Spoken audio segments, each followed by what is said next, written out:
Assalamualaikum warahmatullahi wabarakatuh. Perkenalkan, saya Rizwa Melinda dari 11 IPS 4. Di sini saya akan menjelaskan tentang Kerajaan Medang Kamulan. Kerajaan Medang Kamulan bukan merupakan kelanjutan Kerajaan Mataram kuno. Medang Kamulan tetap merupakan kerajaan tersendiri karena diperintah oleh dinasti baru, yaitu dinasti Isyana, memerintah selama 1 abad sejak tahun 1929. Pusindok merupakan raja pertama dari Kerajaan Medang Kamulan. Ia memerintah selama 20 tahun. Dalam memerintah, ia dibantu oleh pemaisurinya Sri Wardani KBI.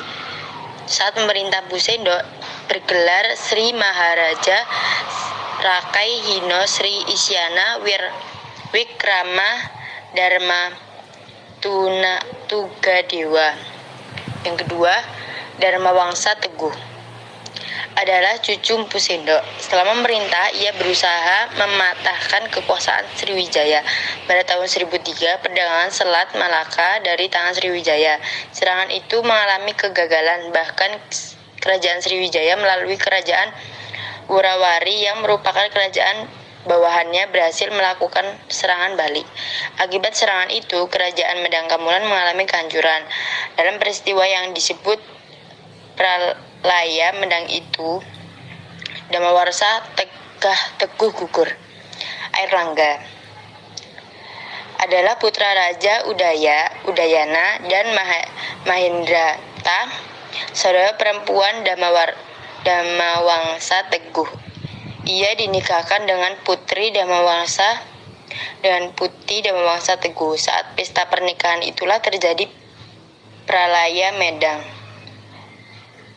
Di tengah keributan, Airlangga berhasil melarikan ke hutan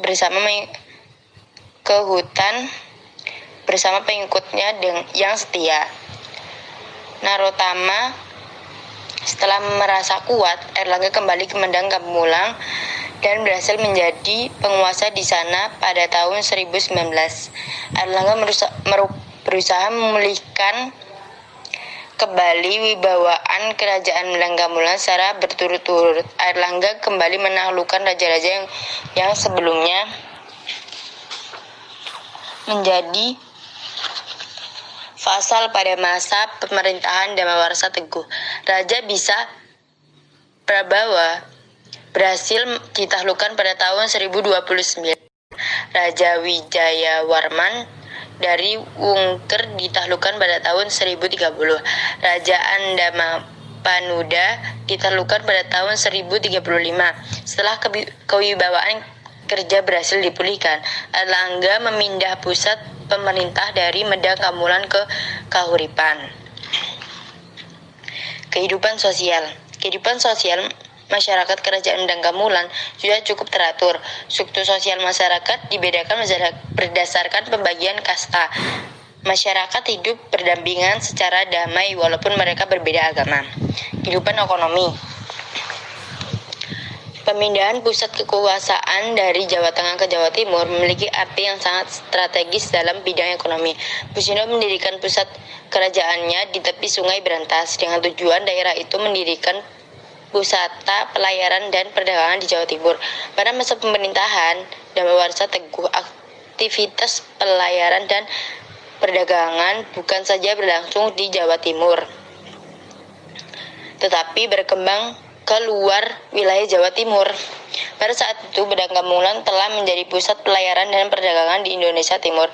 Namun akibat serangan dari kerajaan Wurawuri, segala aktivitas dan kegiatan perekonomian Kerajaan Medang Kamulan mengalami kehancuran. Ketika Airlangga berkuasa di Kerajaan Medang Kamulan, kegiatan perekonomian mulai dibangun kembali. Pada prasasti Klagen, Raja Airlangga memerintahkan pembuatan tanggul di tepi Sungai Berantas. Tujuannya agar kapal dapat berlayar menyusuri Sungai Berantas sampai ke pusat pemerintahannya. Kehidupan budaya. Kebudayaan Kerajaan Medang Kamulan sudah sangat maju. Hal ini ditunjukkan oleh prasasti yang ditemukan. Misalnya prasasti yang ditemukan di daerah Negil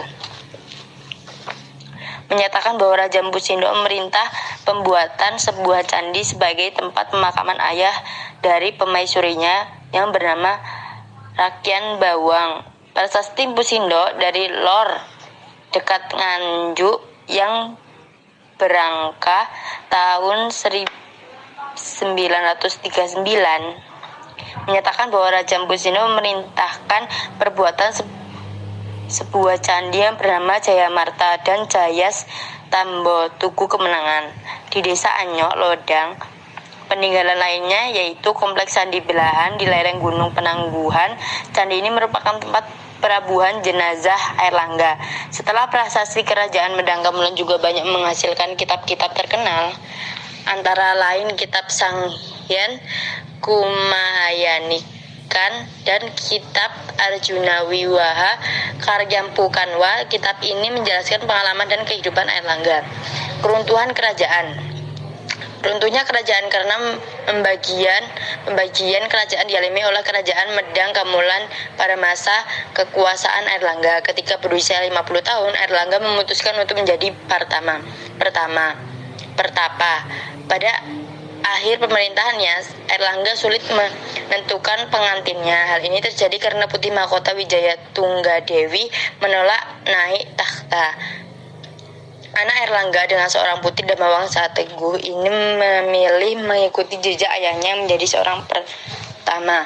Akibat keputusan jiwa ya Tunggadewi, Airlangga harus menyerahkan takhta kerajaan kepada salah satu dari dua orang anak yang lahir dari selir. Keadaan ini memicu persaingan di antara keduanya untuk perebutan takhta. Dengan bantuan Mpu Barada, Airlangga membagi kerajaan menjadi dua, yaitu Jenggala dan Panjalu Kediri.